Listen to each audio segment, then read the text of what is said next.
Good evening, July 8th, 7 o'clock. And this is the Tibet Center, Kunchab Tarduling, in New York City and New Jersey. And this is our twice weekly presentation of Buddhist topics. Tonight we're doing the Lam Rim Chen Mo, and slightly different approach, but we'll get to that later. Let's start, as we always do, with the prayer for the spread of the teachings throughout the West. And don't forget, if you have anyone you want us to remember when we recite the prayer of the Sutra of the Recollection of the Three Jewels, write their name in the text section. So we'll start. By the force of the blessings of the non-fallacious three precious gems, and of the truth of our pure selfless wishes, may the precious Buddhist teaching flourish and spread to the expanse of all areas throughout the length and breadth of the West, for all the people living here together with their near ones, who have engaged in the teachings and have faith and respect for them. May all conditions adverse to their practice of the pure Dharma be dispelled, and an excellent collection of favorable conditions increase like the waxing moon. And especially for those who work on methods to accomplish the flourishing and spreading of the victorious one's teachings, which are the source of benefit and happiness, may they never be oppressed by masses of interference and adverse conditions, and may this spontaneously happen just as we have hoped and wished. Thus have I heard once. The Blessed One was dwelling in the royal domain of the Vulture Peak Mountain, together with a big gathering of great monks and great bodhisattvas. At that time, the Blessed One entered the samadhi which examines the dharmas, called profound illumination, and at the same time noble Avalokiteshvara, the bodhisattva, mahasattva, looking at the profound practice of transcendent knowledge, saw the five skandhas in their natural emptiness. Then, through the inspiration of the Buddha, Venerable Shariputra said to Avalokiteshvara, how should those noble ones learn who wish to follow the profound practice of transcendent knowledge? And Avalokiteshvara answered, Venerable Shariputra, whoever wishes to follow the profound practice of transcendent knowledge should look at it like this, seeing the five skandhas and their natural emptiness. Form is empty, emptiness itself is form. Emptiness is not separate from form. Form is not separate from emptiness. In the same way, feeling, discriminating awareness, compositional factors, and consciousness are empty. Thus all the dharmas are empty and have no characteristics. They are unborn and unceasing. They are not impure or pure. They neither decrease nor increase. Therefore, since there is emptiness, there is no form, no feeling, no discriminating awareness, no compositional factors, no consciousness. No eye, no ear, no nose, no tongue, no body, no mind, no appearance, no sound, no smell, no taste, no sensation, no objects of mind, no quality of sight, no quality of hearing, no quality of smelling, no quality of tasting, no quality of sensing, no quality of thought, no quality of mind consciousness.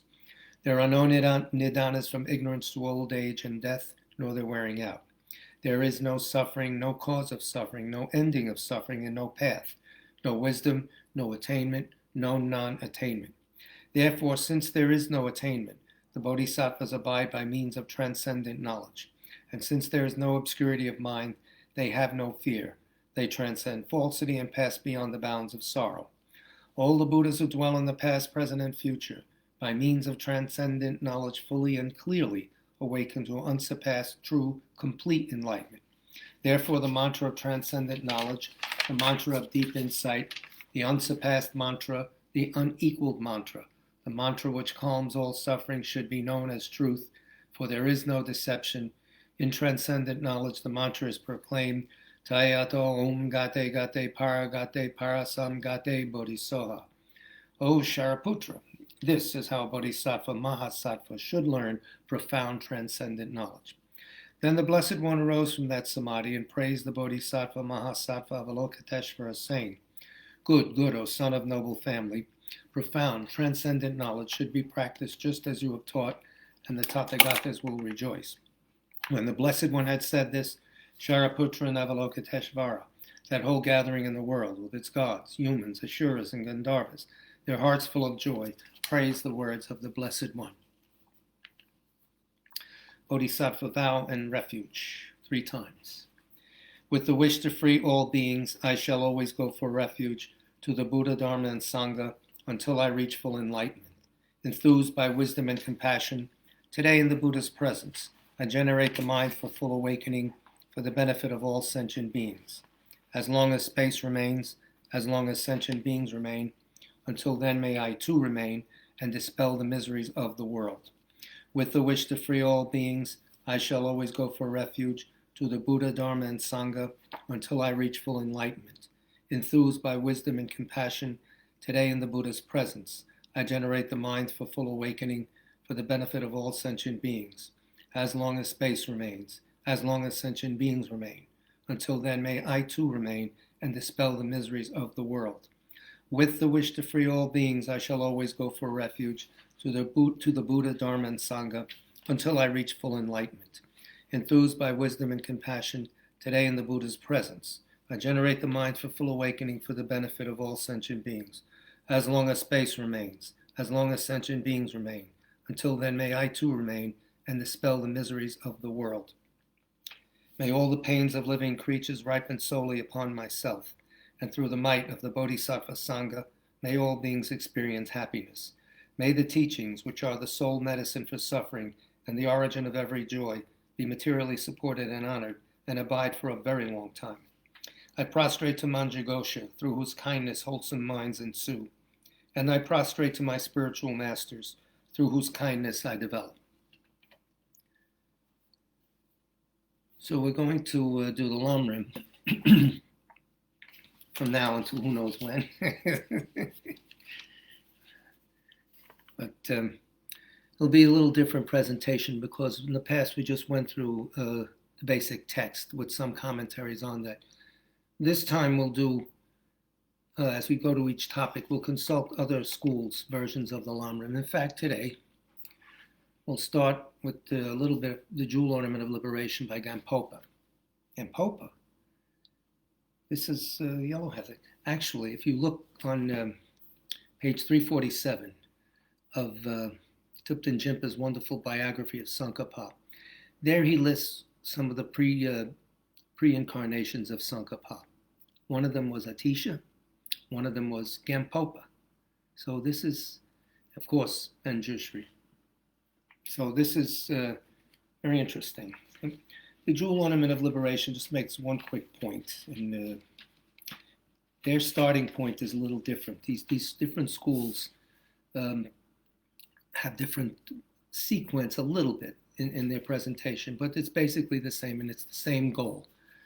The Jewel Ornament says, and this is page 18 of this text, the latest edition of the Jewel Ornament, translated by Khenpo Kanchog Gyaltsen Rinpoche, and edited by Trinley Chodron. Okay, Ani Trinley Chodron, she's a nun.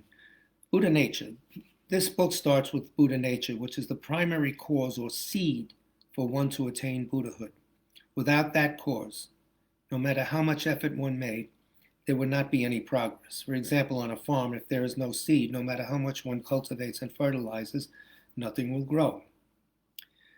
Similarly, even though all sentient beings are completely permeated with Buddha nature, the seed of enlightenment, success depends on the individual. If one doesn't apply the necessary causes, it will take some time to manifest the desired result. So to attain Buddhahood, we first have to know that we contain Buddha nature, the complete potential, which is no different from the Buddha's nature. This is a way to establish self-esteem and break the attitudes of hopelessness and discouragement. On the basis of this confidence, one should apply these progressive stages as an instrument to fully manifest the nature of perfect enlightenment. Due to individuals' interest and courage, some attain enlightenment sooner than others, and according to their effort.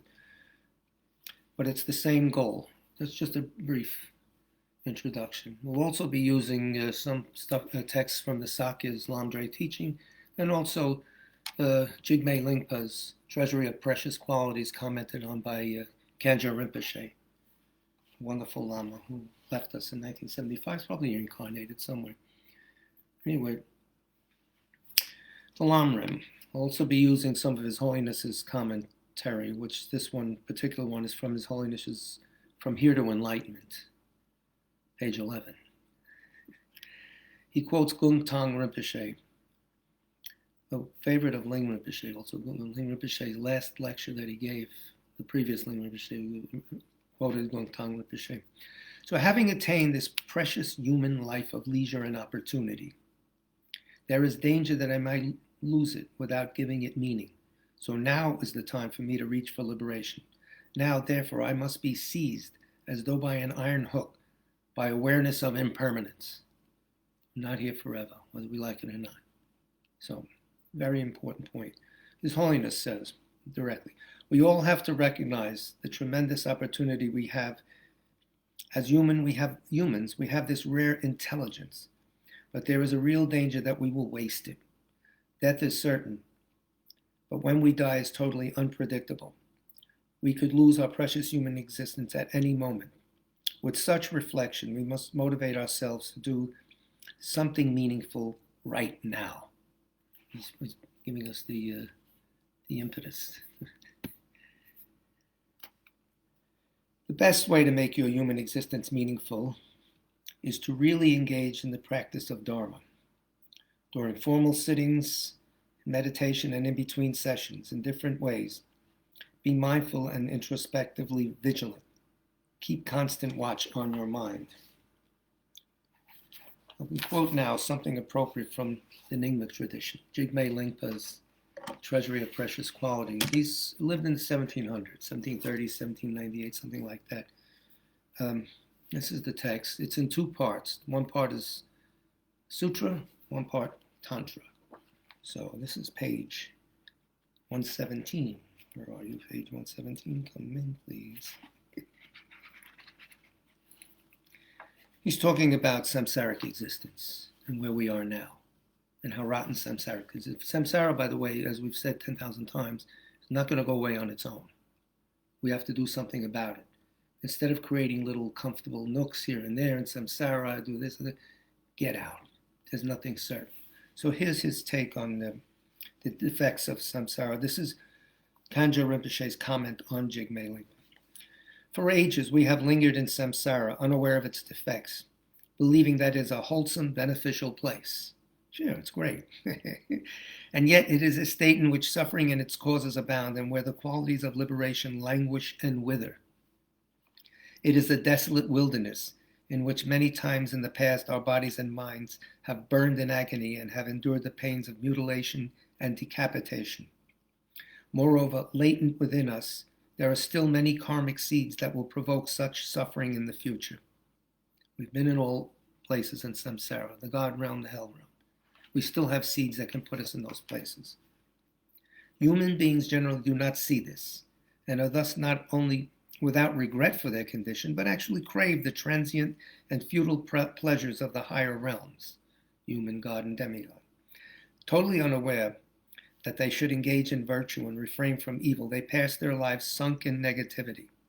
This is what is called a mere human existence.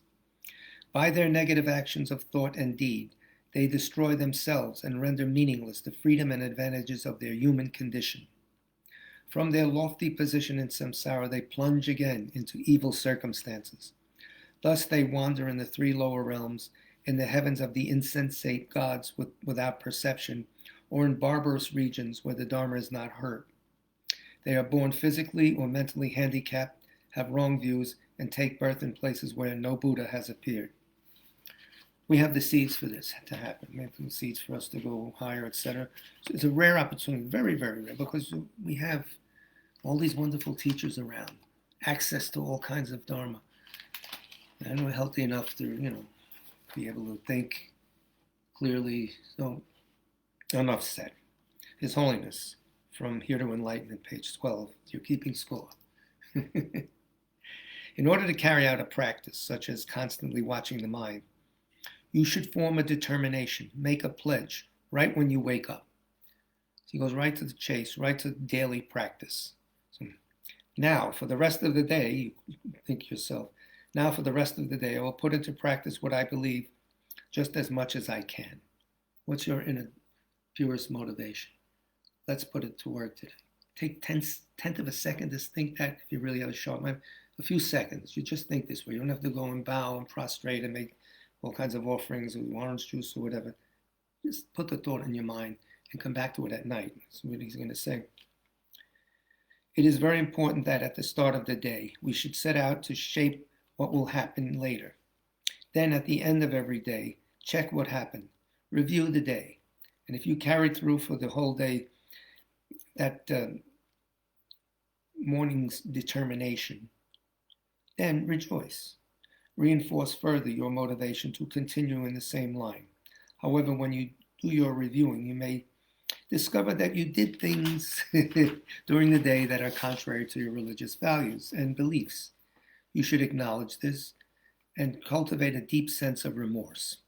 Strengthen your resolve not to indulge in these actions in the future, and then let it go. Don't chew on it. Don't go on and get guilty about it. Acknowledge it clearly, logically, and then move on. If you keep practicing in this way, then it is certain there will be a real change, genuine transformation within your mind. This is the way to improve. It is impossible to really change through one session of prayer, but improvement definitely can come by constantly watching our minds and carrying out the practices we believe in day to day, year by year, decade by decade. And I'm adding eon by eon in my case.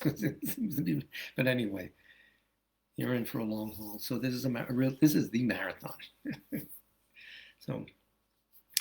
So His Holiness now, so the great treatise, this is again here to enlightenment. The great treatise, the Lam Rim, opens with a salutation to Manjushri in the Sanskrit language. And you have your Lam Rim, you'll see it there. This is partly to indicate that the source of the Tibetan tradition is the Sanskrit tradition. Sanskrit because became the dominant medium through which the Buddha's teachings were presented in the Nalanda tradition. Buddha spoke, I think, Magadha, then there's Pali, and then Sanskrit was used in Nalanda, Vikramashila, those places. The custom evolved to acknowledge that the teaching derives from Indian sources by often placing a salutation in Sanskrit at the beginning of the Tibetan text. Authentic source, that's all, it's proof. So then in Tibetan, the text opens with a salutation to the Buddha by reflecting upon the qualities of the Buddha's body, speech, and mind. In the first line, he reflects on the qualities of the Buddha's body, pointing out that the Buddha's body came into being as a result of causes. Is a huge point. This is an important idea, right here. The Buddha's embodiment in form results from specific causes, and Tsongkhapa identifies these causes as good qualities, by which he means virtuous acts. Even the attainment of Buddhahood is a result of something. It arises from causes and conditions. Buddhahood does not come from nowhere, nor is it an eternal permanent state that is uncaused. In a sense, Tsongkhapa is echoing the point Dignaga makes in the opening stanza of the Compendium of Valid Cognition, where, in identifying Buddha as a reliable person, he says that Buddha has become such a person. Commenting on that, Dharmakirti says that in order to negate the idea that Buddha was uncaused, Dignaga intentionally uses the term become. The Buddha, through some process, came to be a reliable person, reinforcing everything, cause and effect, dependent arising, right there. Tsongkhapa emphasizes that even the Buddha, who we revere, the blessed Buddha, was previously an ordinary being on the path to becoming a Buddha. There was a time when the Buddha was just like us. By gathering all the relevant conditions, he evolved into a fully enlightened being. Implicit in this line on how the Buddha's qualities are born from a vast array of excellent causes is the important principle of dependent origination in terms of cause and effect. Big point. So because without thinking some no Buddha's there, and we automatically create this distance, subconsciously sometimes. I can never attain it, but just put the causes together and let it happen. That's how Buddhism works. It doesn't work on the ego deciding it wants to do this and then we just show up. No. Drop the ego, follow the instructions. That's it. Let them do the work. Anything else is spiritual materialism. You're taking a stance in spirituality that's useful in the world, and not even at that, but Anyway, after paying homage to the Buddha as the great sage of the Shakya clan in subsequent stanzas, Tsongkhapa makes salutation to Manjushri and Maitreya, basically the profound and vast lineages, and to Nagarjuna and Asanga, who embodied both the profound and the vast lineages, the main pioneers of the Mahayana tradition. So the Lam Rim consists of both the method side, developing bodhicitta, etc., and the wisdom side, understanding reality, emptiness. Nagarjuna is the source of the wisdom side, and Asanga, Maitreya through Asanga actually, is the source of the methods to attain enlightenment, the vast. He then makes salutation to Ttcfbklive, who he was in a previous life, according to Ttcfbklive's biography. He was also a Tisha. So he's commenting on his own text. He's the best guy to do the job, let's face it. So, Ttcfbklive, who is in a sense the founder of the lineage of teachings on the stages of the path, and also the great master who, great masters who are the upholders of the lineage. And Gampopa also says that in his introduction, that all this derives from Atisha. So, and Gampopa, as we know, is Tsongkhapa. Now, what about Atisha? Every time we do the Lam Rim, it's very important that we read the story of how the teachings came to Tibet. It's very important because if they didn't come to Tibet, we wouldn't have them today. 100 years after he left, Buddhism was gone. Atisha left India, Buddhism was gone. Very little remained. They sacked the monasteries, etc. So this is the story of how it came.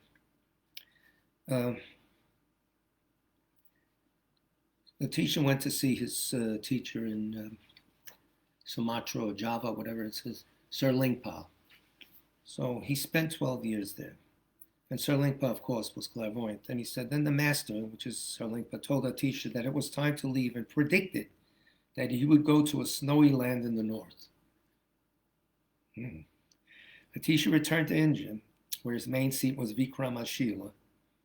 He was in Bodhi Gaya, and he corrected the wrong views of many, brought understanding to many whose understanding was incorrect, and through discourse and debate defeated many who disparaged the Buddha's teachings. This is at Bodhi Gaya. That's where he also had a vision of two Taras circumambulating the stupa, and they were talking to each other. And what is the best way to become Buddha? And the answer from the elder one, younger and elder, the best way is bodhicitta, the best, quickest route, etc. They were emanations of Tara, so I'm told. So, meanwhile in Tibet, this will make a good movie, by the way. Meanwhile in Tibet, the teachings of the early propagation of Buddhism were no longer widely disseminated, and though the later propagation had begun, there was much confusion as to how the Buddhist teaching should actually be practiced. Early propagation, Pamasambhava, Kamalashila, those people came in, Santa Rakshita. Then King Langdharma came around and tried to abolish Buddhism, caused a lot of trouble, so they had to replenish it. But in the meantime, a lot of it, the monasteries were declining in population. The whole thing, it was a decline. We don't need to know much more about them. There was much confusion as to how the Buddhist teaching should actually be practiced. Inauthentic tantric practices were advocated as a swift means to enlightenment, while practitioners of sutra disparaged practitioners of tantra and vice versa. The ancestors of Lama Yeshe Wu, king of Nari, Yeshe Wu is the way Thupten Jinpa pronounces it, W-O. The king of Nari had done much to establish and help the Buddhist teachings to flourish. He was a great saint. However, by the time Yeshe Wu's reign in Buddhism in Tibet was undermined by eternal conflict and unresolved doubts. So, in view of this, Yeshe Wu, he was a king, actually, the ruler, but also a bodhisattva, chose 21 outstanding young men, compensated their parents, and sent them to study in India. Get the real authentic teachings. Please bring them back. Of these, only 2 returned. The rest all died of fever due to the unaccustomed climate and living conditions.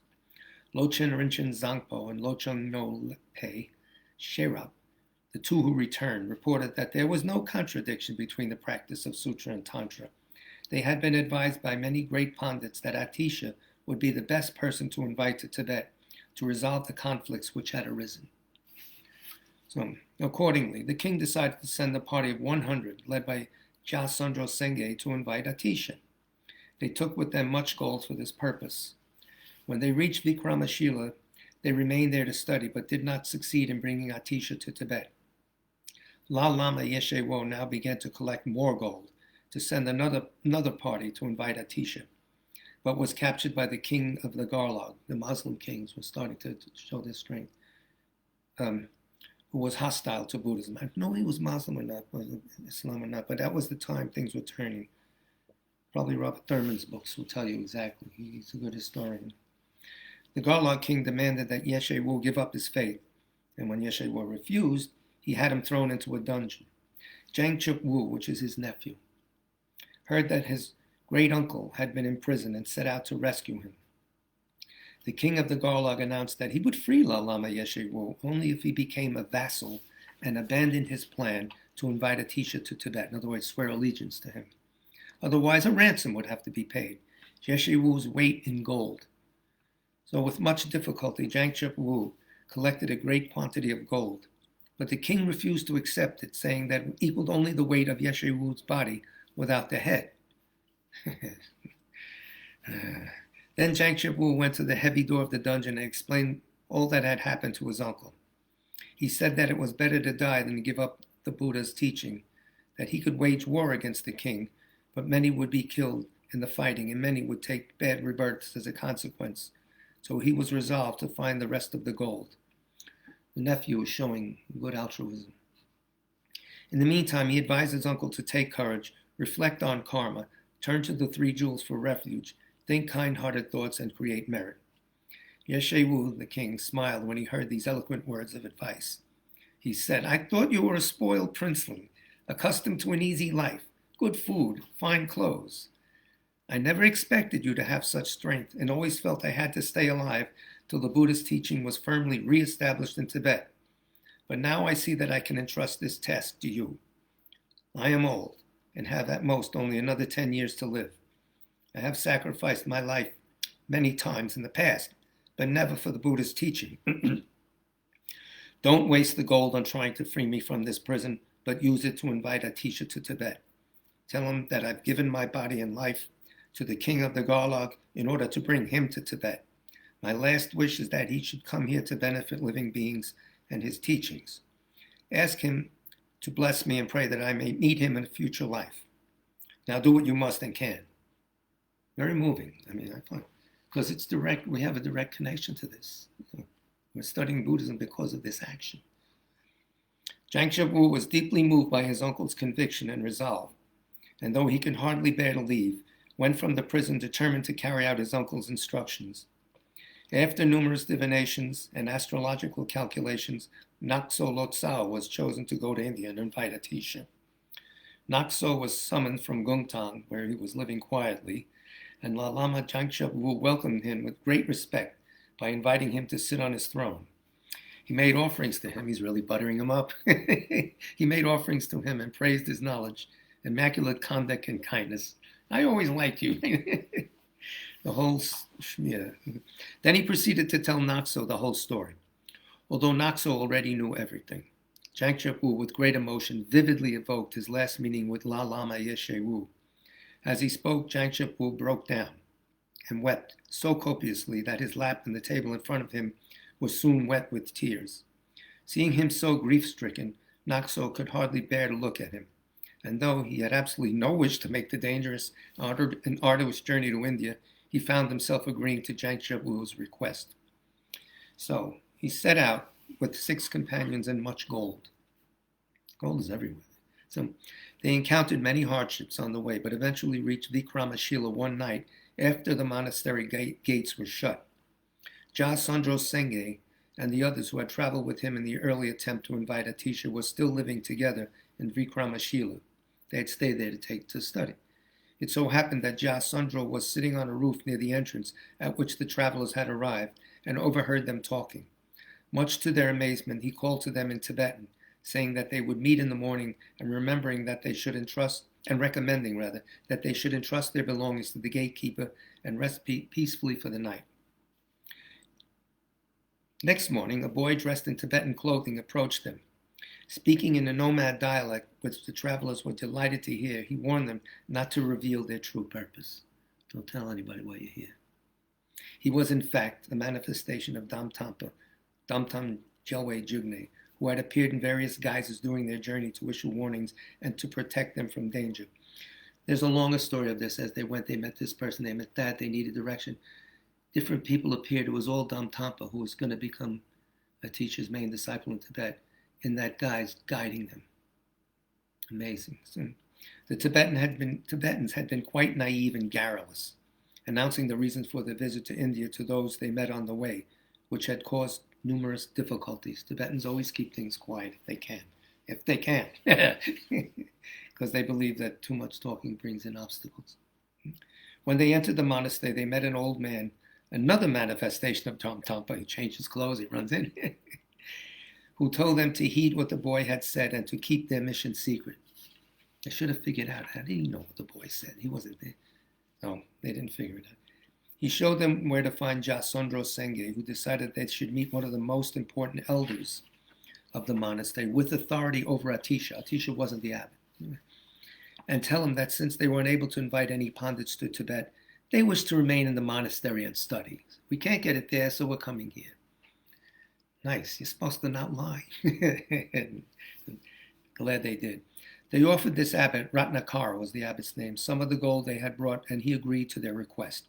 He mentioned Atisha's great importance to the Buddhist teaching and said that without his presence, the other pandits would be unable to defend the Buddhist teachings effectively.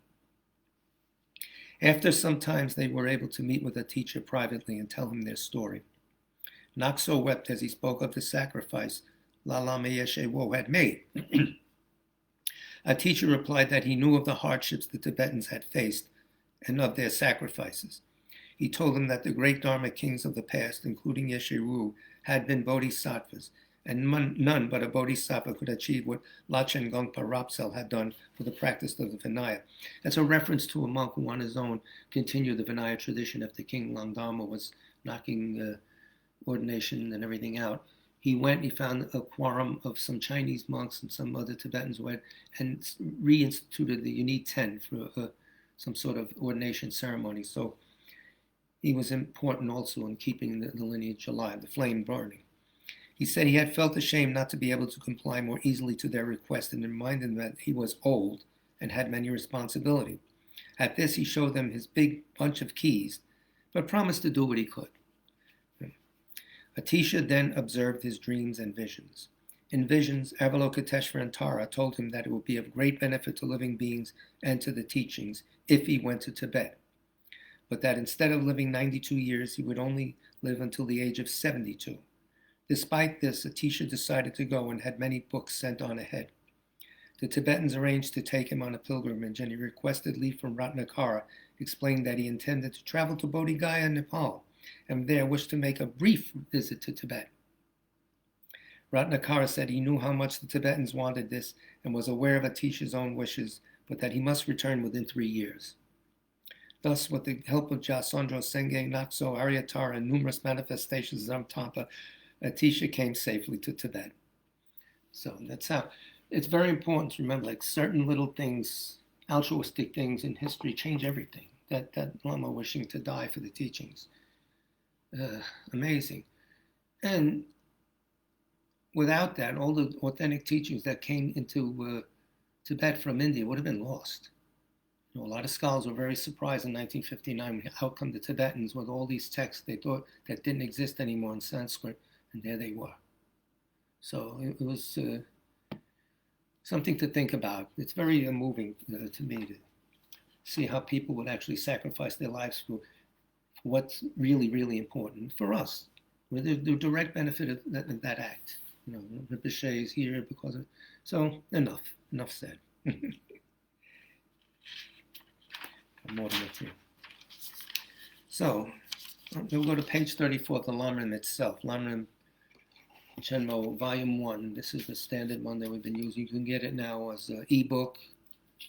Marie had part of it on Kindle. I think Nikki has it on Kindle. It's around. You can get it, and you can get used copies too. I don't know if someone put it for free online. But anyway, so page 34. Here, the teachings that I will explain is how fortunate beings are led to Buddhahood by way of the stages of the path to enlightenment. So the big point is that you need to be guided sequentially, as we say 10,000 times, for many reasons. And he's going to talk about it. Why did he waste his time writing this long, long treatise? So he didn't waste his time, is the answer. So by way of the stages of the path to enlightenment, that 1, contain the key points of all the conquerors' systems, scriptures. 2, are the pathways forged by the great trailblazers, Nagarjuna and Asanga. This is how they studied, that's how they practiced. This is how they came to be who they were. 3, are the systems for the supreme beings progressing to the state of omniscience. These are paths that lead you strictly right up to Buddhahood. So, by extension or by implication, they're preparing you for Tantra, because only through the Tantric path in our era can you become a Buddha. So it's not said at the outset in Sutra, as we learn in the Heart Sutra studies, but it's necessary. So the state of omniscience, Buddhahood, not a lesser enlightenment. And 4, fully comprise all the stages practiced by the 3 types of persons. The lower, middle, and higher type of person. We'll have a lot to say about that, so we don't have to elaborate now. The scholars of Nalanda are said to have explained the teachings by way of 3 purities. The purity of the speech of the master. I don't know why they use the word purity, but all right, the purity of the speech of the masters. The purity of the mind of the disciple, there must be both. And the purity of the teaching that will be explained. So there's this dependency here. The speech of the masters, the minds of the disciples, absorbing it, and the teachings themselves, the 3 spheres of thoughts. No. At the time the teaching spread to Vikramasila, it is said that it is important for its scholars to begin with 3 topics. The greatness of the author of the teachings, the greatness of the teaching, and how one should explain and listen to the teachings. Greatness of the author is to give you confidence that what this person is saying is really important. So you have to know more about the person. You have to, scope it out. What's this guy? What does he do? Or her? We should do that with our teachers today. The greatness of the author of the teachings, the greatness of the teachings themselves, and how one should explain and listen to that teaching. On the teacher's part and on the student's part, how one should be explained, how one should listen. Between these 2 renowned methods, here I will follow the latter in my explanation, the one I just mentioned. This explanation of the path to enlightenment has 4 parts. Showing the greatness of the teaching's author in order to establish that it is of noble origin. When he says author or elder, he means a teacher throughout the whole book. The author, the elder, always a teacher. 2, that's chapter 1, is going to be concentrating on that, showing the greatness of the teaching's author in order to establish that it is of noble origin.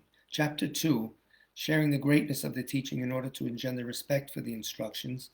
Chapter 3, how to listen to and explain the teachings. And chapter 4 on to the end, how to lead students with the actual instructions.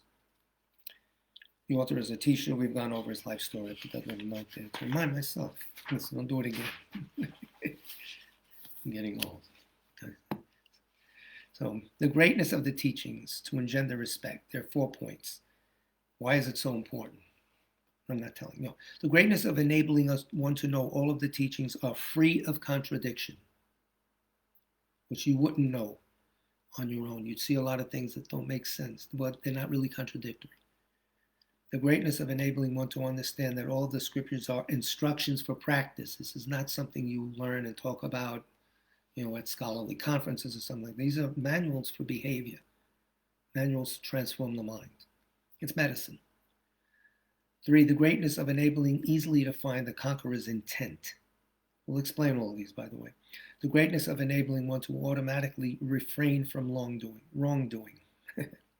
Tsongkhapa says, concerning the teaching to be explained, the root text is the lamp for the path of to enlightenment, which we have in English, this wonderful book, Geshe Sonam and Sonam Rinchen and Ruth Sonam.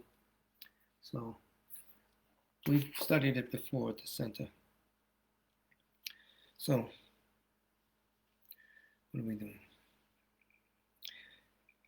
Since it teaches by drawing together the key points of both the Sutra and Tantra vehicles, not explicit in Tantra, but it's there. He's saying it right out. All the key points of Sutra and Tantra vehicles, its subject matter is comprehensive. Since it emphasizes the stages of disciplining the mind, it is easy to put into practice. So it's comprehensive, easy to put into practice. And since it is adorned with the instructions of the two gurus who were skilled in the systems of the two trailblazers, Asanga, the vast, and Nagarjuna, the profound, it is superior to other systems. So, Geshe Sopa weighs in on the point of Buddha's intention, stuff like that. On this, he comments on this paragraph. This is Geshe Sopa's commentary, Volume 1, page 44.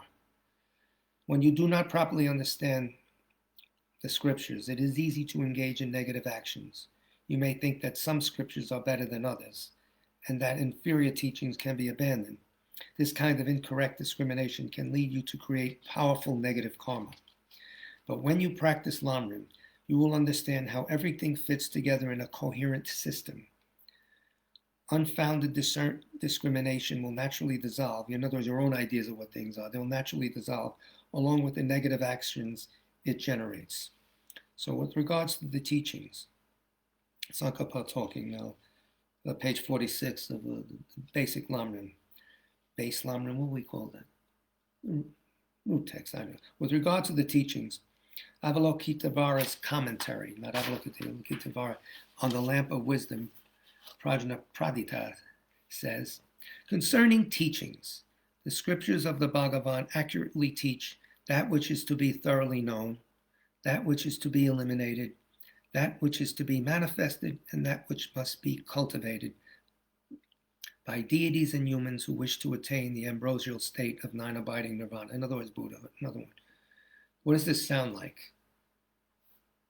Geshe Sopa weighs in on page 45 of Lam Rim 1.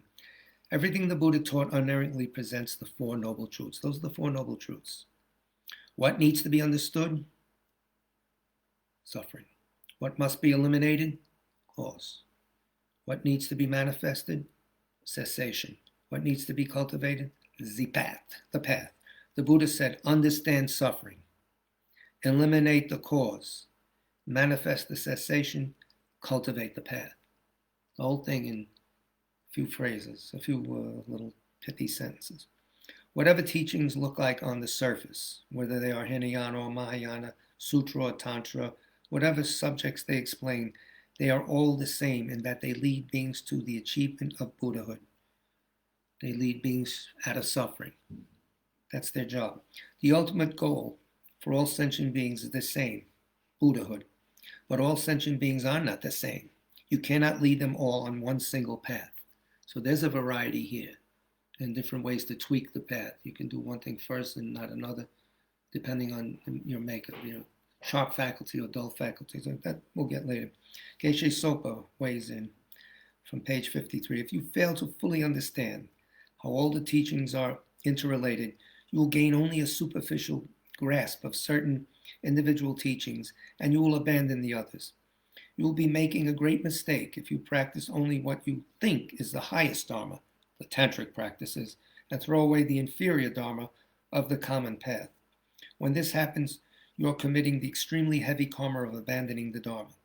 The karmic result of this abandonment will be huge. It will cause you to meet tremendous obstacles and hindrances on your spiritual journey. It is so easy to make this mistake that Tsongkhapa gives us a serious warning here. With that understanding, you should begin right now to practice those things that you're able to practice. This is real world advice right now. And this is something we should take to heart from a 20th century, 21st century teacher. He taught at Geshe Sopa, taught a lot of Western students at the University of Wisconsin and his own center, Deer Park, which is going strong today. So with that understanding, you should begin right now to practice those things that you're able to practice. Never mind, do what you can. Very realistic. Of course, there will be practice which you are not yet able, which you are not prepared to undertake. There may be practice which you are not able to do. You're not prepared for some, you're not able to do. and harmful behaviors you are not yet ready to abandon. Don't get hung up on it. You can't overnight become perfect. You should think, although I'm not able to do these things right now, I wish that one day I will be able to engage in these practices and abandon these negativities. You should cultivate this kind of hopeful, determined attitude. Hopeful. And meanwhile, you can't abandon all your negative habits immediately. It's very hard. Don't go along with them, but at least I wish I didn't have to. That's it. That's enough. Continue to study. Because if you start in, oh no, you become depressed, you become unconfident. We've all been there. So this is good advice. And the Rinpoche's advice is right on the same. Don't worry. Do what you can.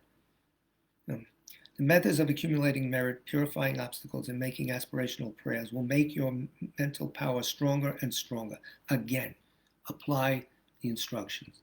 Accumulate merit, do confession, make wishing prayers, and let those things do the work. Not the ego, I got to get this, never mind. That mind, when it starts talking, should be told to shut up. I should shut up. All right, I will. Tsongkhapa. The precious teacher, this is from Lam Rim, the root text, the basic textbook, page 49. The precious teacher Tsongkhapa said, my Guru Atisha is the one who knows how to bring all the teachings within a four-sided path. These words are very meaningful. So this has big meaning, which we'll talk about. Tsongkhapa says, because these instructions in the lamp for the path of enlightenment guide students by gathering all the key points of the sutra and mantra vehicles into the path for one person to become a Buddha, they have the greatness of producing the certainty that all of the teachings are free of contradiction. And now Geshe Sopa explains very nicely what's talking about. The great Kadampa master Tsongkhapa said, as we just mentioned, my guru knows how to carry the teachings by all four corners. When you lift up a square object, such as a table, you have to lift all four corners equally. If you lift only one or two corners, it will tip over to one side. Tsongkhapa was saying that Atisha carried all the teachings equally and evenly, without bias from any one teaching or another. Atisha had a deep understanding of the tantric path, which uses the energy of desire for attractive objects. He knew when it should be engaged in and when it should not, what is permitted and what is forbidden. All this depends on the particular personality or capacity of individual practitioners at certain times in their practice. When following the tantric path, at a certain degree of development, you are forbidden from certain actions, but later, at another stage, you're supposed to engage in these actions. There are also certain very delicate, dangerous situations or inauspicious circumstances when you have to determine whether it is better to go forward with a particular action or to refrain from it.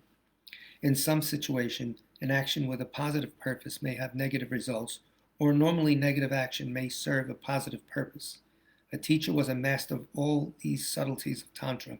He completely understood what to do, how to do it, and when to do it.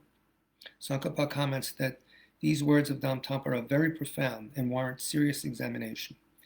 Carried it all evenly. In other words, there is no contradiction between the lesser vows and the tantric vows, etc. They're all part of a cohesive whole, W-H-O-L-A, all designed to develop the student to the point of Buddhahood.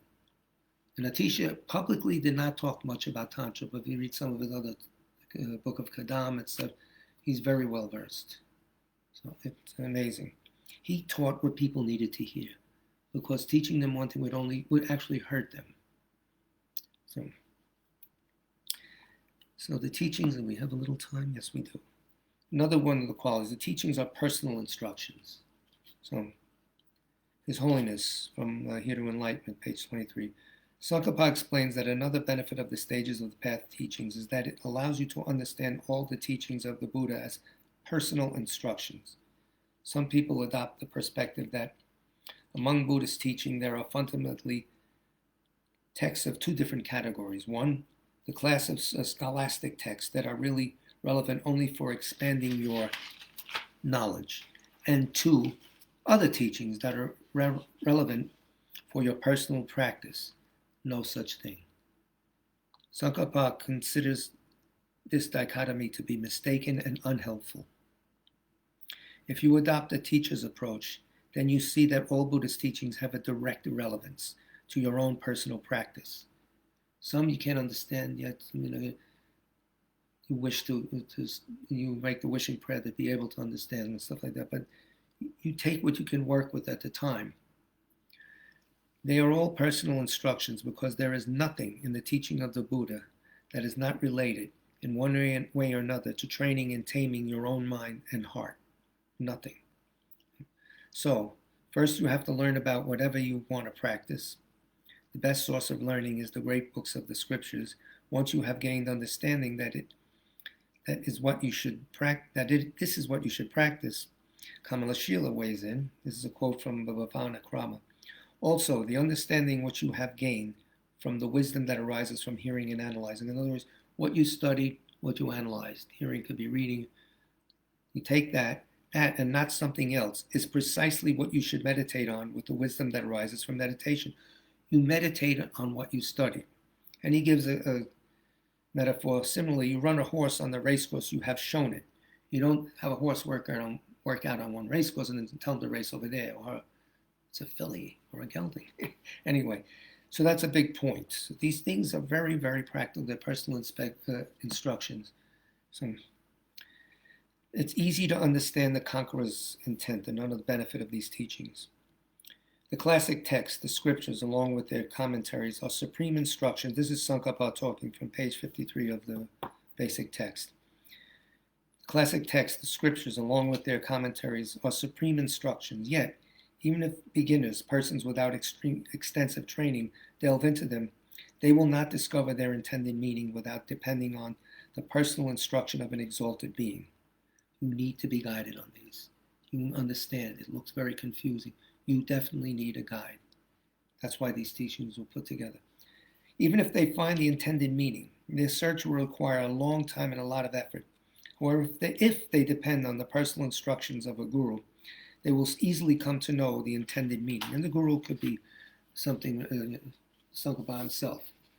So that's the purpose of studying the Lam Rim. And it goes, Tsongkhapa's Lam Rim goes in a certain way, and that's the basic one we'll follow. But we'll take peeks at all the other schools, the Sakya, Lamdre teachings, and the Nyingma and the Kagyu. And also when we come to a certain topic, maybe we'll expand on that topic with another text, when we study maybe the Wheel of Life and things like that. Whatever. We'll see. We'll have to play it by ear. So, let's see. We have Larry Pidell to pray for. We have Carolyn Ann Conjuro. Who else do we have here? There was one other.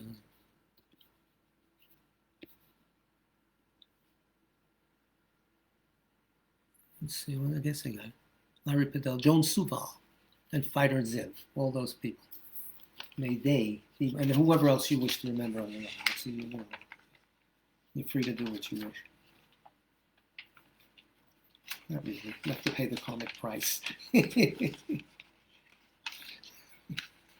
Oh boy. Where is this text? Get over here. Here he is. I prostrate to the omniscient one. Thus the Buddha, Bhagavat, Tathagata, Arahat, Samyak Sang Buddha, the learned and virtuous one, the Sugata, the knower of the world, the charioteer and tamer of beings, the unsurpassable one, the teacher of devas and humans is the Buddha Bhagavat. The Tathagata is in accord with all merit. He does not waste the roots of virtue. He is completely ornamented with all patience. He is the basis of the treasures of merit. He is adorned with the minor marks. He blossoms with the flowers of the major marks. His activity is timely and appropriate. Seeing him, he is without disharmony. He brings true joy to those who long with faith. His knowledge cannot be overpowered. His strengths cannot be challenged. He is the teacher of all sentient beings. He is the father of bodhisattvas. He is the king of noble ones. He is the guide of those who journey to the city of nirvana. He possesses immeasurable wisdom. He possesses inconceivable confidence. His speech is completely pure. His melody is pleasing. One never has enough of seeing him. His form is incomparable. He is not stained by the realm of desire, He's not stained by the realm of form. He's not affected by the formless realm. He is completely liberated from suffering. He is completely and utterly liberated from the skandhas. He is not possessed with dhatus. His ayatanas are controlled. He has completely cut the knots. He is completely liberated from extreme torment. He is liberated from craving. He has crossed over the river. He is perfected in all the wisdoms. He abides in the wisdom of the Buddha Bhagavats, who arise in the past, present, and future. He does not abide in nirvana. He abides in the ultimate perfection. He dwells on the bhumi where he sees all sentient beings.